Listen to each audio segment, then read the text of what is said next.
श्रीगुरुभ्यो नमः। हरिः ओम्। श्रीरुद्रप्रश्नः।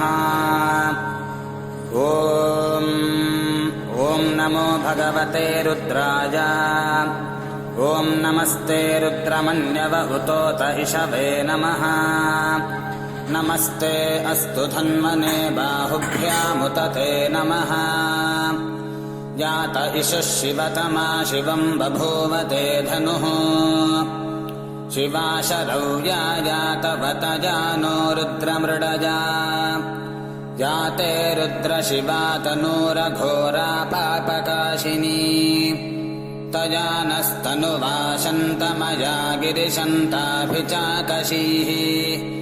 यामिषम् गिरिशन्तहस्ते बिभर्ष्यस्तवे। शिवाङ्गिरित्रताम् कुरु माहि गुंसीः पुरुषम् जगत्। शिवेन वचसा त्वा गिरिशाच्छा वदामसि। यथा नः सर्वमिज्जगदयक्ष्मगुम् सुमना असत्। अद्य वोचदधिवक्ता प्रथमो दैव्योऽभिषक्। अहीगश्च सर्वान् जम्भजन् सर्वाश्च जातु धान्यः। असौ यस्ताम्रो अरुण उत बभ्रः सुमङ्गलः। ये चेमागुम् रुद्रा अभितो दिक्षु श्रिताः सहस्रशो वैशागुम् हेड ईमहे। असौ यो वसर्पति नीलग्रीवो विलोहितः। उतैनम् गोपा अदृशन्नदृशन्नुदहार्यः। उतैनम् विश्वा भूतानि सदृष्टो मृडजातिनः।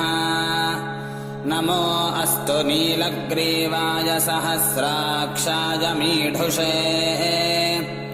अथो ये अस्य सत्त्वानो हन्तेभ्यो करन्नमः। प्रमुञ्च धन्वनस्त्वमुभयोरार्त्नियोर्ज्याम्। याश्च ते हस्त इषवः पराता भगवो वप। अवतत्यधनुस्त्वगुम् सहस्राक्षशते शुधे। निशीर्य शल्यानाम् मुखा शिवो नः सुमना भव। विज्जन्धनः कपर्दिनो विशल्यो बाणवागुम् उत।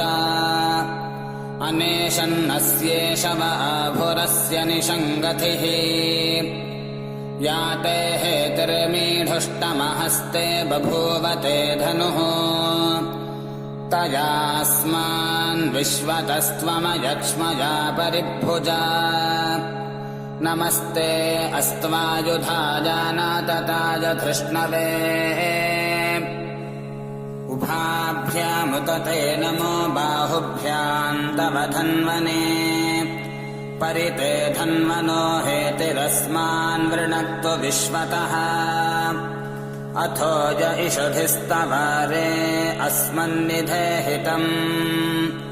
नमस्ते अस्तु भगवन् विश्वेश्वराय महादेवाय त्र्यम्बकाय त्रिपुरान्तकाय त्रिकाग्निकालाय कालाग्निरुद्राय नीलकण्ठाय मृत्युञ्जयाय सर्वेश्वराय सदाशिवाय श्रीमन्महादेवाय नमः।